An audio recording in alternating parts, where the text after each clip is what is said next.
ऐ हुकूमत तेरे सारे जुल्मों सितम याद रखेंगे हम, याद रखेंगे हम।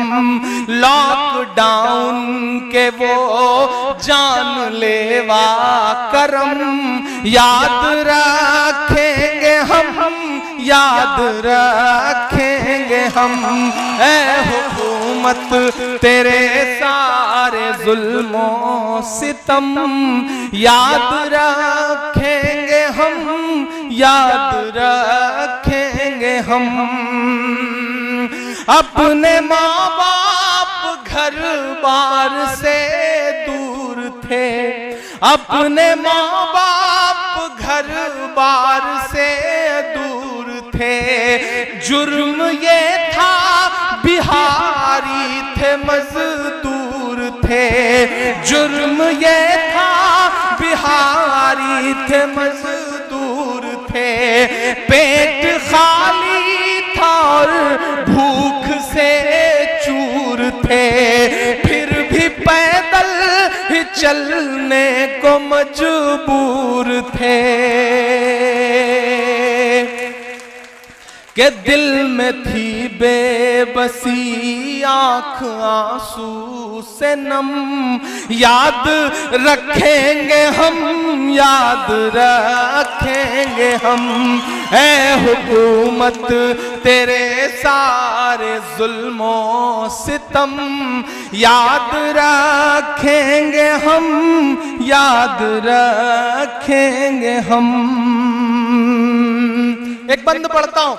जब गुजरात से मार मार के भगाया जा रहा था, जब उत्तर प्रदेश में भाजपा की योगी आदित्यनाथ की पुलिस मुर्गा बना के लाठियां बरसा रही थी, मैं उन मंजरों का गवाह हूं, क्योंकि हम लोग लगातार खिदमत कर रहे थे अप्रवासी मजदूर जो आ रहे थे उनकी। तब मैंने जो देखा था उसे लफ्जों में पिरोने की कोशिश की है कि रास्ते भर में हमको सताया गया, रास्ते भर में हमको सताया गया, और फिर लाठियां बरसवाया गया।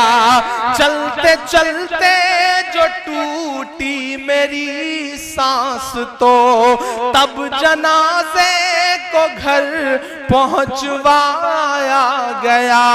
मुझको मारा गया हर घड़ी दम बदम याद रखेंगे हम, याद रखेंगे हम। ऐ हुकूमत तेरे सारे जुल्मों सितम याद रखेंगे हम, याद रखेंगे हम। आखिरी मिसरे पढ़ता हूं और वहां से लेकर के जहां तक मेरी नजर जा रही है और पीछे जहां तक मेरी नजर जा रही है, ये जो अगले 4 मिसरे हैं आज से पूरे पटना और पूरे बिहार की फजाओं में गूंजने चाहिए।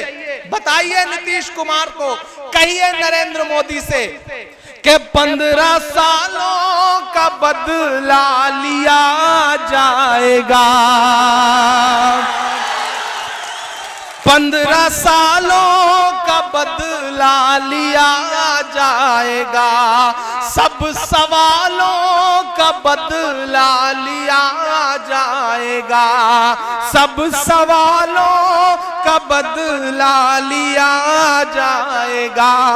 चलते चलते जो थे पाँव में पड़ गए, ऐसे छालों का बदला लिया जाएगा। नीतीश कुमार, नरेंद्र मोदी जी, देखना तोड़ देंगे तुम्हारा भरम, याद रखेंगे हम, याद रखेंगे हम। ऐ हुकूमत तेरे सारे जुल्मों सितम याद रखेंगे हम, याद रखेंगे हम।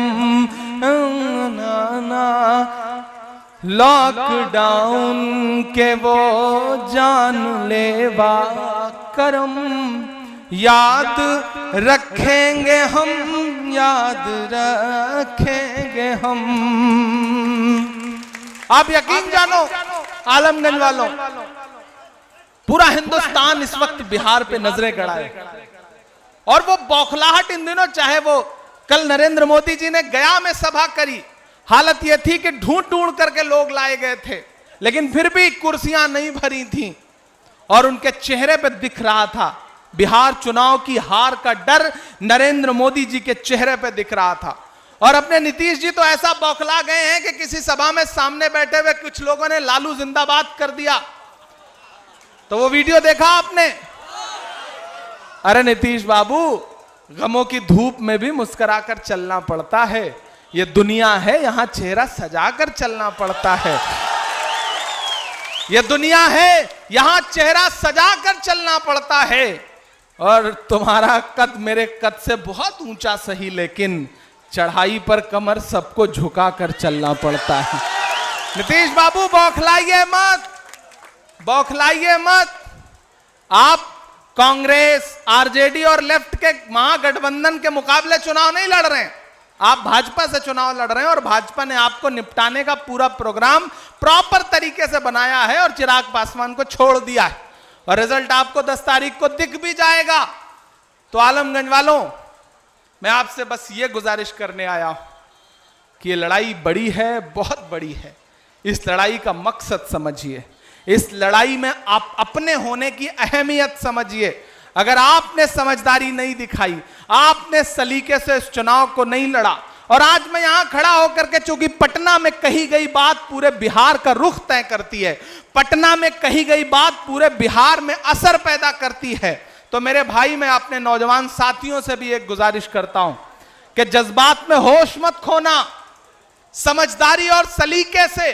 सोशल मीडिया भी एक बहुत बड़ा जरिया है, उस जरिए को अपना हथियार बनाइए, और वहां भी जाकर के महागठबंधन को लेकर के जो माहौल है, मैंने कहा ना, 1-2 विधायक चुनने की लड़ाई नहीं है। मैं उत्तर प्रदेश से आता हूं, मैं महसूस करता हूं कि सरकार का मतलब क्या होता है, मैं जानता हूं कि सरकार के न होने का दर्द क्या होता है, मैं जानता हूं कि सरकार जो चाहती है वो कर गुजरती है। 1-2 विधायक, 4 विधायक, 10 विधायक, 5 विधायक के होने का कोई मतलब नहीं है। सरकार कैसे बदलेगी, इस पे विचार करो, इस पे गंभीरता से, संजीदगी के साथ सोचो। मेरे पढ़े लिखे बुजुर्गों से, बिहार के पढ़े लिखे अदबी और तमाम जो इंटेलेक्चुअल्स हैं, मैं उनसे भी गुजारिश कर रहा हूं कि सरकार के होने का मतलब क्या होता है आप समझदारी से सोचेंगे तो समझ में आएगा। इसलिए विधायक नहीं, सांसद नहीं, सरकार बदल रही है इस बार बिहार की, तो उसमें अपनी हिस्सेदारी जताइए, उसमें अपनी हिस्सेदारी जताइए। तेजस्वी जी हो या कांग्रेस की क़यादत हो या फिर लेफ्ट पार्टियों के लोग हों, वो आपकी तरफ बहुत उम्मीदों से देख रहे हैं। मैं इसलिए भी अपना दामन फैला के खड़ा हूं कि मैं आपको समझा सकूं, मैं आपसे कह सकूं कि इस बड़ी लड़ाई में आप एक मजबूत सिपह सालार की तरह आगे आगे खड़े रहिए, ताकि कल जब पटना की गद्दी पे तेजस्वी बैठे तो आप छाती ठोंक के कह सके कि हमने बनाया है मुख्यमंत्री, हमने बनाया है, ये आप कह सकें। और ये तभी कह पाएंगे जब सोशल मीडिया से लेकर के जमीन तक आप महागठबंधन के लिए लड़ाई लड़ेंगे। मैं आपको पुकारता हूं, एक एक शख्स को, माओं को, बहनों को, कि आज से प्रचार शुरू करिए। प्रवीण कुशवाहा जी के लिए घर घर जाइए, रिश्तेदारों को फोन करिए, लोगों से कहिए, अपने एक वोट की अहमियत समझिए। आपसे एक शिकायत भी करता हूं, आपकी दिक्कत यह है कि आप सुबह जब चाय की दुकान पे बैठते हैं तो पटना की सरकार गिरा भी देते हैं और बनवा भी देते हैं। शाम को किसी दुकान पे बैठ के बिरयानी खा रहे होते हैं तो 2 मिनट में दिल्ली की गद्दी पलट देते हैं और फिर दूसरे को प्रधानमंत्री भी बना देते हैं। लेकिन जिस दिन वोट डालना होता है उस दिन आपको लगता है कि यार प्रवीण भाई तो जीत ही रहे हैं, कौन जाए लाइन में लगे। कोरोना चल रहा है, अब तो अच्छा बहाना भी है कि कोरोना चल रहा है। मेरे भाई, कोरोना का डर तुम्हारे लिए है, लेकिन अगर हुकूमत नहीं बदली तो आने वाली नस्लों के लिए डर है। हुकूमत बदलने के लिए जो कुर्बानी देनी पड़ सकती है वो कुर्बानी दो।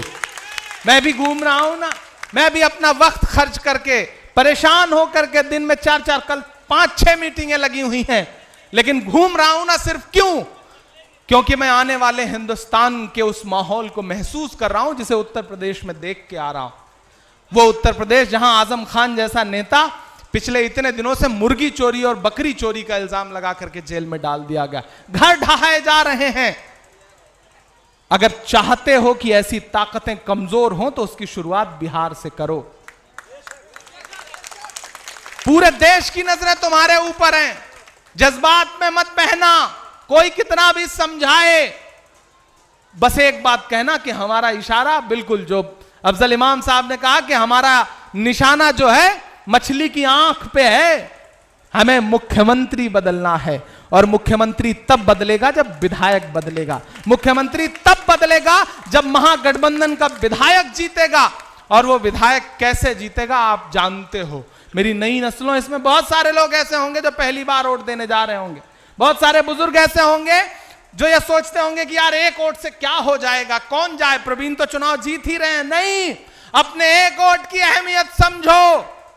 तुम्हारे हाथों में जो ईवीएम का बटन दबाने की ताकत है एक वोट की, वो महज एक वोट नहीं है। यह उसी तरह से है कि जिस तरह खाने काबा को ढहाने के लिए अबरहा आया था हाथियों का झुंड लेकर के, तो उस अबरहा के झुंड को देख करके खुदा ने अबाबीलें भेजी थी और उन अबाबीलों के पंजों में एक एक कंकर थे। तुम्हारे हाथों में जो ईवीएम का बटन दबाने की एक वोट की ताकत है, दरअसल वो सिर्फ एक वोट नहीं है, वो अबाबील के पंजों में दबा हुआ कंकर है।